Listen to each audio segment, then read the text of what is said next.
शायद सरकार यही चाहती है कि आप सीजेपी प्रोटेस्ट में, झारखंड प्रोटेस्ट में, इस प्रोटेस्ट में, उस प्रोटेस्ट में बिजी रहिए, ताकि आप देश के लिए जो असली खतरा है उस पर सवाल ना करें। उससे ना पूछें कि भाई कहां है तुम्हारा 56 इंच का सीना। सरकार से ना पूछें कि भाई ये कर क्या रहे हो, जब चाइना खतरा बन रहा है, पाकिस्तान का साथ देता है, आप जमीनी रास्ता भी खोल दिया आपने चाइना के लिए। चीन कर क्या रहा है मैं लगातार बता रहा हूं, चैलेंज करके कह रहा हूं, तमाम गोदी मीडिया के चैनल बड़े बड़े खोल लीजिए, इस पर सवाल नहीं कर रहे हैं। सबूत दिखाऊं कि चाइना कर क्या रहा है। नव भारत टाइम्स जो हिंदूवादी अखबार है भाई, वो भी लिख रहा है, लेकिन टॉप के मीडिया नहीं बोल रहे, कोई यूट्यूबर नहीं बोल रहा, लेकिन अभी हम जिंदा हैं। देख लीजिए, भारत के खिलाफ चीन की अब नई चाल यह है कि तिब्बत को मिलिट्री बफर जोन बना दिया है और LAC बॉर्डर पर खतरनाक मिलिट्री इंफ्रास्ट्रक्चर बना रहा है। दोस्तों, चीन की इस रणनीति का खुलासा तब हुआ है जब भारत के साथ संबंध उसके तनावपूर्ण दौर से गुजर रहे हैं। हालांकि इनमें पहले से ज्यादा नरमी देखी गई है। वहीं सैटेलाइट तस्वीरें, चश्मदीदों के बयान और चीनी सरकारी मीडिया रिपोर्ट से पता चला है कि चीन भारत के खिलाफ अपनी रणनीति पर तेजी से काम कर रहा है। वो तिब्बत में बौद्ध स्थलों को गिरा रहा है और उसके स्वरूप को भी बदलने की कोशिश कर रहा है। तिब्बत में अपना इंफ्रास्ट्रक्चर मजबूत कर रहा है, बॉर्डर पर मिलिट्री तैनात कर रहा है, सड़कें वो पहले बना चुका है, गांव वो पहले से बसा चुका है। लेकिन तुम्हारा 56 इंच वाला बोल नहीं सकता, न तुम्हारी औकात है न उसकी औकात है।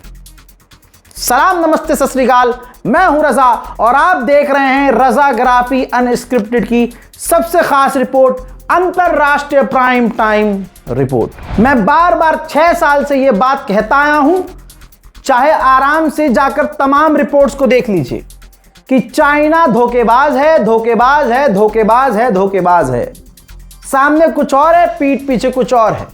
अब शी चिनपिंग को लाल आंख दिखाने की बातें करने वाले की औकात नहीं है कि अब शी चिनपिंग को लाल आंख दिखा दे। सामने से उल्टा यह हो रहा है कि शी चिनपिंग भारत आने वाले हैं।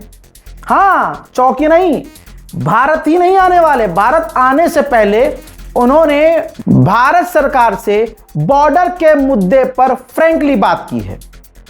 तो मोदी सरकार को अपनी बात रखनी चाहिए कि नहीं कि बॉर्डर पर आप लोग क्या कर रहे हैं। चाइना यहां तक अरुणाचल प्रदेश में इलाके के नाम को बदल चुका है।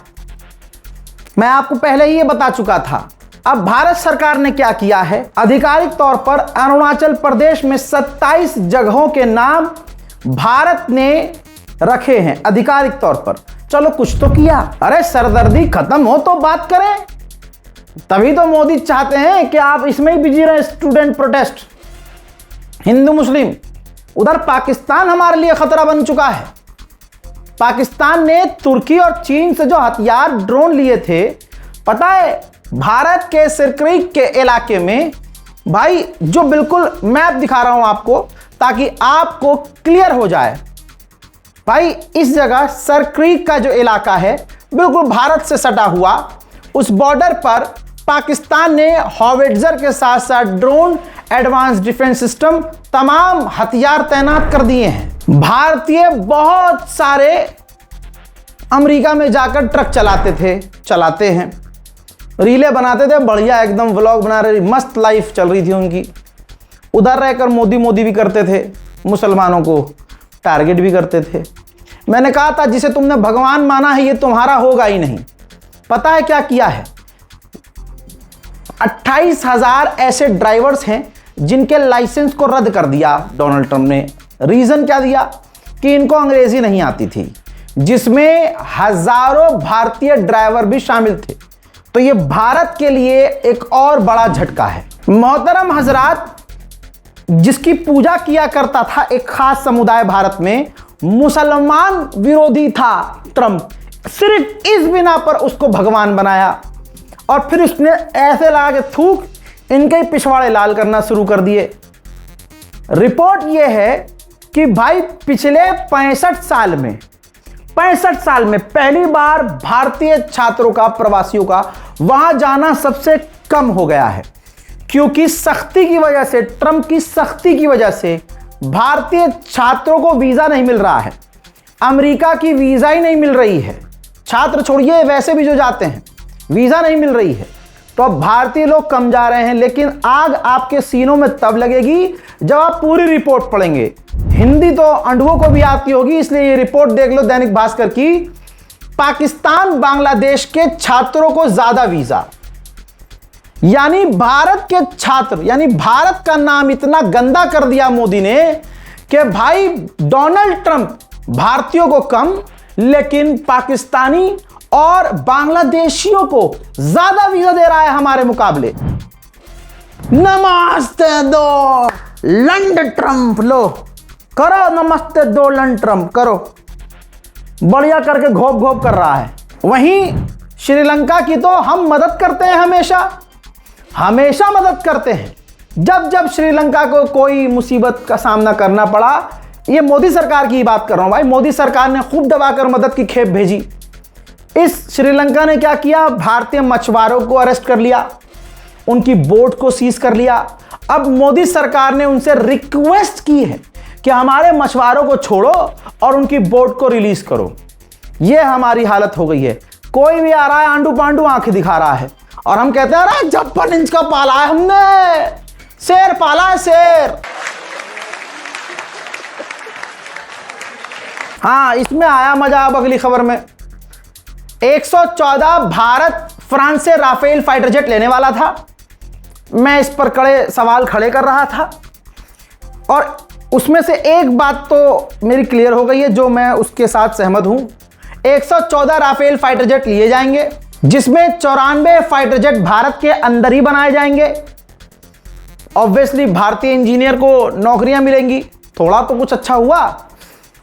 लेकिन अभी भी कई सवाल हैं, क्योंकि क्लियर है राफेल फाइटर जेट का ब्लूप्रिंट भारत को नहीं देगा फ्रांस, सोर्स कोड नहीं देगा, तो उसको अपग्रेड करना, उसमें अपने हथियार लगाना, उसके अंदर कुछ एडिशनल अपने हिसाब से कुछ ऐड ऑन करना, वो भारत नहीं कर सकता।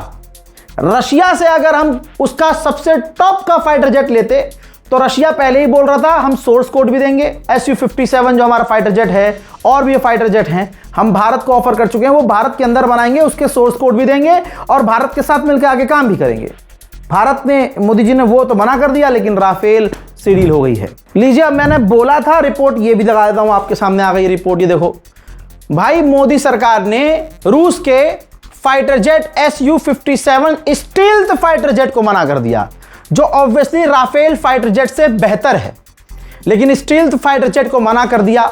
अब दो चीजें हैं, या तो अमेरिका से डर रहा है 56 इंच वाला कि अमेरिका पाबंदी लगा देगा, या फिर फ्रांस से जो 114 फाइटर जेट की डील हुई है, बीजेपी को मोटा उसमें कमीशन मिलेगा। दोनों में से सोच लो। वहीं मेरे दोस्तों, हमें मजबूती मिल गई है, हमारा मिसाइल प्रोग्राम कामयाब हुआ है। हजरात DRDO ने अग्नि 4 मिसाइल का टेस्ट कर लिया है, डिजिटल कंट्रोल के साथ एडवांस सिस्टम AI भी इसके अंदर है। सबसे इंपॉर्टेंट है, इसकी रेंज है 4000 किलोमीटर।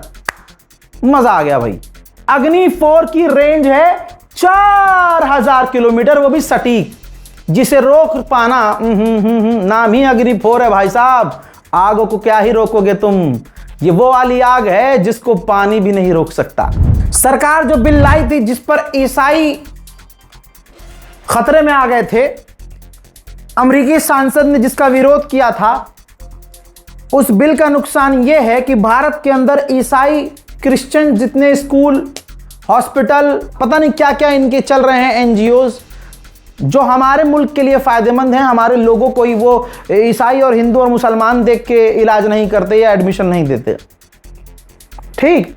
लेकिन सरकार जैसे मुसलमानों को तोड़ चुकी है, वैसे ईसाइयों को तोड़ेगी, ऐसा अमेरिकी सेनेटर ने कहा था कि ईसाइयों के ऊपर खतरा है। और ईसाई जो यहाँ संगठन है भारत के अंदर, उन्होंने कहा था इस बिल से हमारे हाथ तोड़े जा रहे हैं, हम काम ही नहीं कर पाएंगे। विदेशी फंडिंग हमारे लिए ज़रूरी है और उस विदेशी फंडिंग से हम स्कूल चलाते हैं, हॉस्पिटल चलाते हैं, क्लिनिक चलाते हैं, तमाम ये चीज़ें चलती हैं। मोदी सरकार का कहना है विदेशी फंडिंग है हमारे लिए, जो वो है वो तो हमें नज़र रखनी पड़ेगी भाई कहाँ से।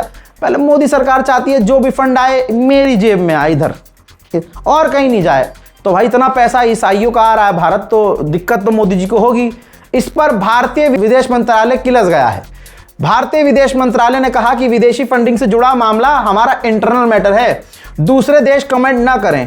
अमेरिकी सांसद ने कहा था भाई कि यह बिल ईसाइयों पर सीधा हमला है।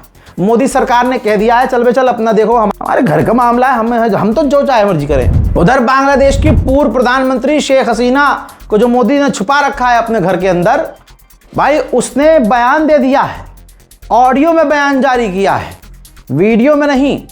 और उसने बयान में कहा कि दिसंबर के महीने में मैं बांग्लादेश जाऊंगी, जिस पर बांग्लादेश की सरकार भड़क गई है।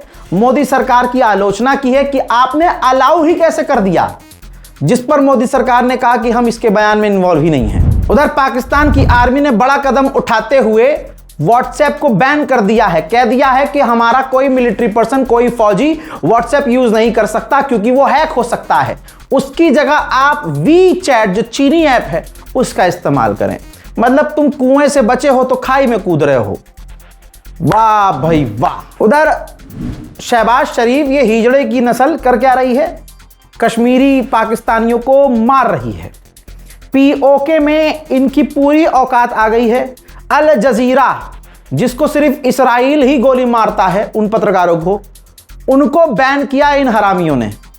पीओके में पाकिस्तान ने विदेशी पत्रकारों को बैन कर दिया कि भाई साहब रिपोर्टिंग नहीं कर सकते आप, आपको गवर्नमेंट से परमिशन लेनी पड़ेगी। हमारे प्यारे क्यूटी पाई हालो फ्रांस वाले मोदी जी की आलोचना तुम कम से कम नहीं कर सकते, क्योंकि तुम पहले अपने गरीबान में झांको, तुम ज्यादा सड़े हुए हो। पीओके में आज भी गोलीबारी हो रही है, आम लोगों को गिरफ्तार किया जा रहा है, बच्चियों को, लड़कियों को। हाय इतना दिल दुखता है मेरा, तो खूबसूरत खूबसूरत लड़कियां मार दे रहे हो यार तुम, मैंने हद हो गई। अरे भाई तुम पीओके हमें दे दो, हम संभाल लेंगे, मैं बन जाऊंगा यार वहां का करता धरता, कोई दिक्कत है? ये तो चलिए मजाक की बात है, छोटी छोटी बच्चियों को कत्ल कर दिया, आंसू गैस के गोले चला रहे हैं, हद हो गई है। पत्रकारों को बैन कर दिया, इंटरनेट बंद कर दिया, बिजली काट रहे हो। दूसरों को तुम बाद में कहना, अब जब इनसे कंट्रोल नहीं हो रहा है, पीओके के लोग इनको चैलेंज कर रहे हैं कि तुमने जो गंद मचाई है वो दुनिया को देखनी चाहिए। और जब पाकिस्तान का नाम पूरी तरह से नंगा हो चुका है तो पाकिस्तान ने हमेशा की तरह वही किया कि जो पीओके में जो हो रहा है ये भारत करवा रहा है। भारत जो है ऑपरेशन सिंदूर 2.0 का प्लॉट तैयार कर रहा है। भाई सुनो मेरी बात, देखो तुम्हारी हमारी जो भी दुश्मनी है, लेकिन आम लोगों को मारना कहां से सही है? तुम काहे कि अपने आप को मुसलमान कहते हो? रही बात, देखो हमारे देश का प्रधानमंत्री चाहे केजरीवाल हो, चाहे मोदी हो, चाहे बाद में कोई और आए, ये याद रखना, दिमाग में रखना कि कभी भी तुमसे तुम्हारी हरकतों की वजह से दोस्ती नहीं हो सकती। जो भी प्रधानमंत्री बनेगा वो भाई साहब कितनी आरएसएस भले ही तुम्हारे हक में बयानबाजी कर रहा हो कि उससे दुश्मनी नहीं करी जा सकती, बातचीत बंद नहीं की जा सकती, वो तो आरएसएस की क्यों, आज सबको पता है कि अंग्रेजों के ज़माने से ये गद्दार हैं, तो अब तो खुले में कर रहे हैं गद्दारी। इनकी गद्दारी को अब जो है राष्ट्रवाद कहा जाएगा। लेकिन जो जुल्म और सितम तुम कर रहे हो पीओके में, सिर्फ उस वजह से तुम्हारा विरोध हो रहा है, हमारा कोई उसमें हाथ नहीं है। और जो तुमने कहा कि ऑपरेशन सिंदूर 2.0 का प्लॉट किया जा रहा है, तैयार किया जा रहा है तुम पर हमला करने के लिए, मतलब ये समझ लो प्लॉटिंग की जरूरत ही नहीं है। चुनाव अभी आने दो हमारे यहां, आने दो। लाला मोदी जी नाराज तो नहीं हो जाएंगे? प्लानिंग खोल दी मैंने, नहीं ठीक है, ओके, दैट्स ऑल। जोर जोर से बोल के लोगों को स्कीमें बता दे। पाकिस्तान को एक बड़ा झटका भी लगा है। चाइना ने कहा है कि गोल्ड माइनिंग जो हम कर रहे हैं, जो हम पाकिस्तान के साथ मिलकर सोना खदानों से ढूंढ रहे हैं, निकाल रहे हैं, उस प्रोजेक्ट से हम निकल सकते हैं। ये काम अब पाकिस्तान को अकेला करना होगा, क्योंकि हमारे लोगों पर पाकिस्तान में हमले हो रहे हैं, जिसकी वजह से शहबाज शरीफ की टांगों के बीच में पसीना आ गया है। उधर भाई साहब चीन से भी डोनाल्ड ट्रंप की टट्टी निकल रही है। चाइना से मीठे बने हुए हैं बहुत अच्छे, क्योंकि अभी लड़ने की स्थिति नहीं है। तो भाई 76 अरब डॉलर की डील की है अमेरिका के अलग अलग हथियार बनाने वाली कंपनियों से कि समुद्री हथियार बनाए जाएं, समुद्र में अपनी फौज को मजबूत करने के लिए एडवांस हथियार बनाए जाएं, क्योंकि चीन से इस वक्त अमेरिका की एकदम, समझ रहे हो ना, बोलना नहीं चाहता। उधर थाईलैंड में ऐसी घटना हुई है कि आप भी डर जाएंगे। थाईलैंड की राजधानी में एक स्कूल का एक हादसा है। एक 9वीं क्लास के छात्र ने अपने घर में पहले दादा दादी को गोली मार दी, उसके बाद वो स्कूल गया, अपने 3 टीचरों को गोली मार दी, अन्य लोगों को मार दिया, यानी 8 लोगों को कत्ल कर दिया, और स्कूल में फिर बाद में उसने खुद को भी ठाए उड़ा दिया। हॉस्पिटल ले जाते मृतक घोषित हो गया। रीजन अभी सामने नहीं आया है कि भाई उसने ऐसा क्यों किया, लेकिन इस कांड के बाद थाईलैंड में डर का माहौल है। हजरात, अमेरिका अपनी परमाणु नीति बदल रहा है, क्योंकि ईरान ने इतना पीट दिया है कि अब और किसी से पिटने के लायक नहीं है। रिपोर्ट यह कह रही है कि परमाणु नीति अब यह है कि चाइना और रूस से कभी अमेरिका की जंग हुई तो रिस्क नहीं लेगा अमेरिका। छोटे जो परमाणु हथियार हैं उनका इस्तेमाल अमेरिका करेगा। अमेरिका के वॉशिंगटन में सोचिए, जो जंगल की आग 4 दिन पहले लगी थी, 5वें दिन भी लगी हुई है। अमेरिकी मीडिया खुद दिखा रहा है। आप सैटेलाइट इमेज देखिए भाई, पूरा शहर जला हुआ दिख रहा है। वॉशिंगटन में 900 से ज्यादा मकान जलकर राख हो चुके हैं, लाखों लोग बेघर हो चुके हैं। ये अल्लाह का अजाब बंद नहीं हो रहा है, खत्म नहीं हो रहा है। स्टैनफोर्ड यूनिवर्सिटी दुनिया की टॉप यूनिवर्सिटीज हैं। बच्चों का ख्वाब होता है कि अमेरिका की यूनिवर्सिटी में हमें एडमिशन मिल जाए। वहां की लैबोरेटरीज में काम करने वैज्ञानिकों ने आर्टिफिशियल इंटेलिजेंस से वायरस बनाना शुरू कर दिया है। कहा जा रहा है कि उस वायरस, उनका कहना है, हम वायरस का इस्तेमाल करेंगे दवाइयां बनाने में। लेकिन जो एक्सपर्ट्स हैं उन्होंने वार्निंग जारी कर दी है कि भाई एआई से आप जो वायरस बना रहे हो और कह रहे हो कि वायरस बनाएंगे भैया दवाइयां बनाने में, यह खतरनाक है, बहुत ज्यादा खतरनाक है। डोनाल्ड ट्रंप ने कहा है कि मैं नहीं चाहता कि चाइना एआई और क्रिप्टो करेंसी की जंग जीते, यह हमारे लिए अच्छा नहीं होगा। CIA, मूसाद, MI6, इनका आप मेन काम जानते हैं, दूसरे देशों की सरकार गिराना, दूसरे देशों में आतंक मचवाना, दंगा करवाना, समझ रहे हो, किसी देश में अपना प्रतिनिधि चुनना। जैसा लेबनान में डोनाल्ड ट्रंप ने अपना पालतू कुत्ता राष्ट्रपति बनाया है। दोस्तों, CIA ने क्यूबा के अंदर अपनी एक टीम बना दी है। अब उसका काम यह होगा कि क्यूबा में दंगे करवाए जाएंगे, क्यूबा की सरकार गिराई जाएगी, देखते रहिएगा। चाइना ने उधर पहली बार अपना परमाणु बॉम्बर दिखाया है, जो परमाणु हथियार ले जाने में कैपेबल है। वीडियो में नजर आ रहा है कि परमाणु हथियार जैसी कोई चीज वो ड्रॉप भी कर रहा है। चाइना अमेरिका को हथियार बनाने में टक्कर दे रहा है। अमेरिका के एक FBI ने ChatGPT से पूछा कि 1 मिलियन क्रिप्टो करेंसी अमेरिका से लेकर विदेश कैसे भागा जाए। बस उसने ChatGPT से पूछ लिया, जवाब दिया अमेरिका की FBI ने, और उसे गिरफ्तार कर लिया। मोहतरम हजरात, फिलहाल के इस रिपोर्ट में इतना ही। इस रिपोर्ट को शेयर कीजिएगा, अपनी राय कमेंट में जरूर लिखिएगा, दुआओं में याद रखिएगा। दिल करे तो भैया ये बारकोड वैसे काम नहीं करता है, अकाउंट डिटेल है। अगर आपके मन में है कि गाजा और फिलिस्तीन के लिए कुछ करना है, पानी खाना जो भी हम थोड़ा थोड़ा पैकेज करके भेज रहे हैं, तो उसमें आप साथ दे सकते हैं। सही भाई मुझे मेल करते हैं लोग, भाई आपका बारकोड काम नहीं कर रहा है, इसी वजह से बैंक अकाउंट डिटेल भी दी हुई है, IFSC कोड दिया हुआ है, तमाम चीज़ें दी, अकाउंट नंबर दिया हुआ है, आप उसका इस्तेमाल करें, डायरेक्ट अकाउंट पे मदद भेज सकते हैं। फिलहाल के रिपोर्ट में इतना ही। जय हिंद व सलाम।